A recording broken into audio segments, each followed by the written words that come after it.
I still flinch when someone says her name, not because of what she did, but because of what I didn't stop. People think silence means innocence. It doesn't. Silence just means you stayed. I was 19 when my stepmother told me her secret, and the moment I promised not to judge her, my life quietly split in two. I don't know when a secret officially becomes yours. There's no ceremony for it, no warning. One moment, you're just listening. The next, you're carrying something that changes how you see yourself forever. I was 19 when that happened to me.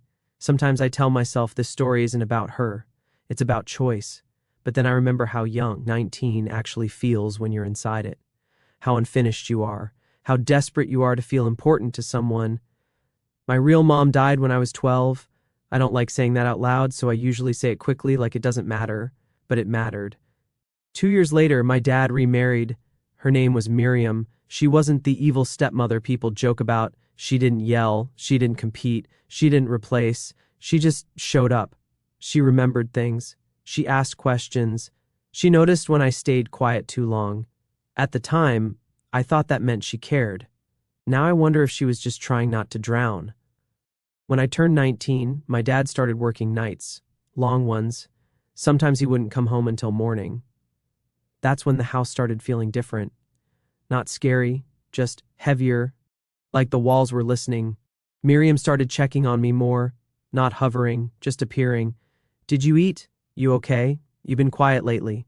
She always looked tired, but not the kind of tired sleep fixes. It was more like shame pressed into her face. One night she knocked on my door and didn't wait for me to answer.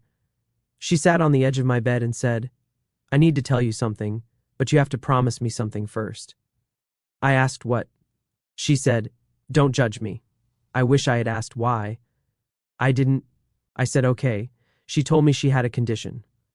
She said the name slowly, like she had practiced it in front of a mirror. Compulsive sexual behavior disorder. She explained it like she hated herself for needing to. She said it wasn't about wanting. It wasn't about attraction. It was about a loop. She couldn't break. Urge, relief, guilt, shame, over and over. She told me she'd been in therapy, that she'd lost friends, that her first marriage didn't survive it. Her hands were shaking the entire time. She said, "I fight it every day." Then she said something worse. "Some days I lose. I didn't know what to say. I didn't even know what I was supposed to feel." She wasn't crying for sympathy. She was terrified. Terrified of herself. Terrified of being exposed. Terrified of becoming someone she hated. She told me she felt empty most days. That silence made everything louder. That loneliness felt physical. She said she just wanted the noise to stop. I remember thinking, this isn't a confession. This is a warning. But I didn't leave. People imagine moments like this as sudden. They're not. Nothing crossed a line all at once. It was closeness, long silences, eyes that stayed a second too long.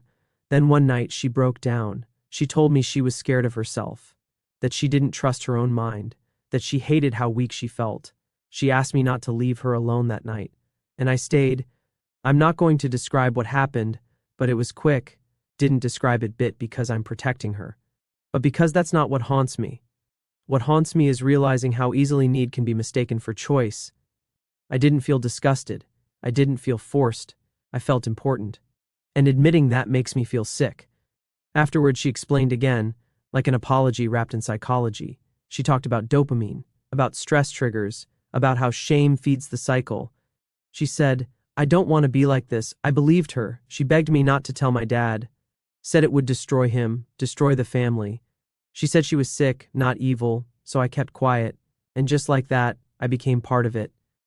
The house turned into a stage, dinner conversations, laughter, family photos. My dad never noticed anything wrong. I stopped inviting friends over, stopped dating, stopped sleeping normally.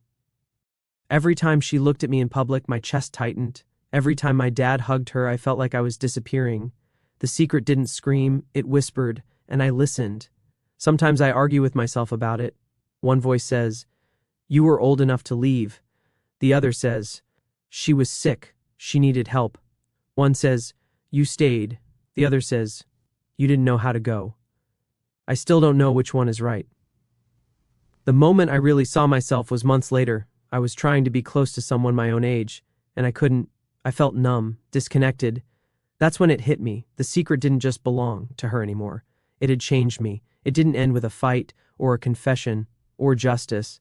My dad got transferred. They moved. She hugged me goodbye like everything was normal, and I hugged her back. That's the part that hurts the most. I'm older now. I've been to therapy. I know words for things I couldn't explain back then. Power imbalance, trauma bonding, silence as survival.